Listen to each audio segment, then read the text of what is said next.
सजा का प्रहार। समाजवादी पार्टी के कद्दावर नेता आजम खान की मुश्किलें कम नहीं हो रही। फर्जी बर्थ सर्टिफिकेट मामले में रामपुर की एमपी एमएलए कोर्ट ने आजम खान और उनकी पत्नी तंजीन फातिमा और बेटे अब्दुल्ला आजम को 7 साल की कैद की सजा सुनाई है। कोर्ट द्वारा सजा सुनाए जाने के तुरंत बाद पुलिस ने आजम खान और उनकी पत्नी तंजीन फातिमा और बेटे अब्दुल्ला आजम को हिरासत में ले लिया। फर्जी जन्म प्रमाण पत्र का ये मामला 2017 के उत्तर प्रदेश विधानसभा चुनाव से जुड़ा हुआ है। आरोप है कि अब्दुल्ला आजम से 2 बर्थ सर्टिफिकेट बनवा रखे हैं, जिनमें से एक फर्जी बर्थ सर्टिफिकेट के आधार पर अब्दुल्ला ने रामपुर की विधानसभा सीट से सपा के टिकट पर चुनाव लड़ा था, जिसमें उन्होंने जीत हासिल की थी। लेकिन चुनाव के नतीजों के बाद उनके विरोधी प्रत्याशी नवाब काजिम अली ने इलाहाबाद हाई कोर्ट में चुनौती दी थी। देखिए ये पूरी रिपोर्ट।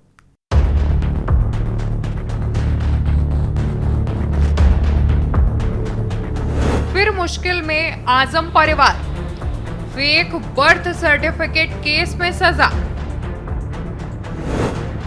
आजम खान, अब्दुल्ला, तंजीम को 7 साल की कैद की सजा। रामपुर की एमपी एमएलए कोर्ट ने सुनाई सजा। 2 बर्थ सर्टिफिकेट, दोनों में अलग अलग जन्म स्थान। 2 दिन पहले ही मामले में लगा था झटका। तीनों को अदालत से सीधे भेजा गया जेल। समाजवादी पार्टी के नेता आजम खान के बेटे से जुड़े फेक बर्थ सर्टिफिकेट केस में बेहद अहम फैसला आया है। बता दें कि रामपुर की एमपी एमएलए कोर्ट ने तीनों को दोषी करार देते हुए 7 साल की सजा सुनाई है। तीनों को अदालत से सीधे जेल ले जाया गया। आपको बता दें कि फेक बर्थ सर्टिफिकेट का ये केस 2017 के यूपी विधानसभा चुनाव से जुड़ा है। तब अब्दुल्ला आजम ने रामपुर की स्वार विधानसभा सीट से सपा की टिकट पर चुनाव लड़ा था। इस चुनाव में उनकी जीत भी हुई थी, लेकिन चुनावी नतीजों के बाद उनके खिलाफ हाई कोर्ट में केस दाखिल कर दिया गया था। उन पर आरोप लगाया गया था कि अब्दुल्ला आजम ने चुनावी फॉर्म में जो उम्र बताई है, असल में उनकी उम्र उतनी नहीं है। आरोप था कि अब्दुल्ला विधायकी का चुनाव लड़ने की उम्र का पैमाना पूरा नहीं करते हैं।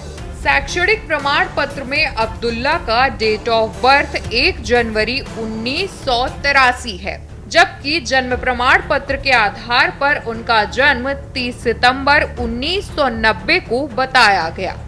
बता दें कि यह मामला हाई कोर्ट पहुंचने के बाद इस पर सुनवाई शुरू हुई थी और अब्दुल्ला की तरफ से पेश किए गए जन्म प्रमाण पत्र को फर्जी पाया गया था।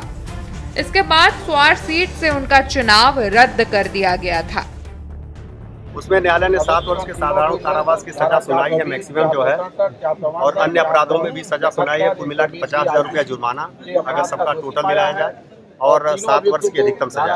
ये टोटल क्या 50,000 का जुर्माना, टोटल 50 से 3 नहीं, सभी धाराओं मिलाकर के 50,000 रुपया जुर्माना, मतलब 50,000 पर हाँ, एक को 50,000 रुपये। और सजा कितनी किन धाराओं में? 420 में 3 वर्ष का, 467 में 7 वर्ष का, 471 में 3 वर्ष का, 471 में 2 वर्ष का, 120 में 1 वर्ष का। तो टोटल 7 साल की सजा। टोटल तो मैक्सिमम जो माना जाएगा वही सजा मानी जाएगी। तो अभी यहाँ से कहाँ जेल जाएंगे क्या? जी, क्या नाम है आपका? शिव प्रकाश पांडे, एसपी। अरे ये पूरा मामला कब से चल रहा था, क्या था पूरा मामला? ये मामला 2 जन्म प्रमाण पत्र का था। चल तो बहुत पहले से रहा था। 2015 में जब इन्होंने दूसरा जन्म प्रमाण पत्र बनाया, तभी से शुरुआत हो गई थी। उसी जन्म प्रमाण पत्र के कारण इनको विधायकी का चुनाव लड़ने का अवसर प्राप्त हुआ है। यद्यपि बाद में जो माननीय उच्च न्यायालय ने जो है जन्म प्रमाण पत्र के फर्जी होने के आधार पर नहीं माना और विधायकी रद्द हुई थी, और लेकिन इसका FIR 3 जनवरी 2019 को दाखिल हुआ था थानागंज में। तो ये लगभग कितने इनको जो मतलब गवाह थे गवाह अभियोजन की तरफ से 15 गवाह पेश किए गए थे और बचाव पक्ष की तरफ से 19 गवाह पेश किए गए थे। इसके अलावा दस्तावेजी साक्ष्य भी थे। 2 बर्थ सर्टिफिकेट, दोनों में अलग अलग जन्म स्थान। आपको बता दें कि अब्दुल्ला पर पहले जन्म प्रमाण पत्र के आधार पर पासपोर्ट हासिल करने और विदेशी दौरे करने के साथ ही सरकारी उद्देश्य के लिए दूसरे प्रमाण पत्र का इस्तेमाल करने का भी आरोप लगा है। इसके अलावा उन पर जौहर विश्वविद्यालय के लिए भी इसका उपयोग करने का आरोप है। दरअसल आरोप के मुताबिक अब्दुल्ला आजम के पास 2 अलग अलग जन्म प्रमाण पत्र हैं। एक 28 जून 2012 को रामपुर नगर पालिका ने जारी किया है, जिसमें रामपुर को अब्दुल्ला के जन्म स्थान के रूप में दिखाया गया। वहीं दूसरा प्रमाण पत्र जनवरी 2015 में जारी किया, जिसमें लखनऊ को उनका जन्म स्थान दिखाया गया। सत्ता के रसूख में आजम खान ने कानून को अपने बूटों तले रौंदा था, लेकिन पाप का घड़ा एक न एक दिन फूटता ही है और आजम खान को आज अपने किए की सजा मिल रही है। एक पुरानी फिल्म का गीत है कि जो बोएगा वही पाएगा, तेरा किया आगे आएगा। आज आजम खान को उनके तमाम कर्मों की सजा मिल रही है। डॉक्यूमेंटल एविडेंस के आधार पर कोर्ट ने परीक्षण करके सुनवाई का अवसर देने के बाद आजम खान को सजा सुनाई है और आजम खान को आज सजा सुनाए जाने से लोगों का कानून में भरोसा और मजबूत होगा और समाजवादी पार्टी के लिए भी करारा तमाचा है कि ऐसे आपराधिक प्रवृत्ति के लोगों का संरक्षण करना अब बंद करें। 2 दिन पहले ही इस मामले में लगा था एक झटका। 2 दिन पहले ही 16 अक्टूबर को इस मामले में आजम फैमिली को बड़ा झटका लगा था।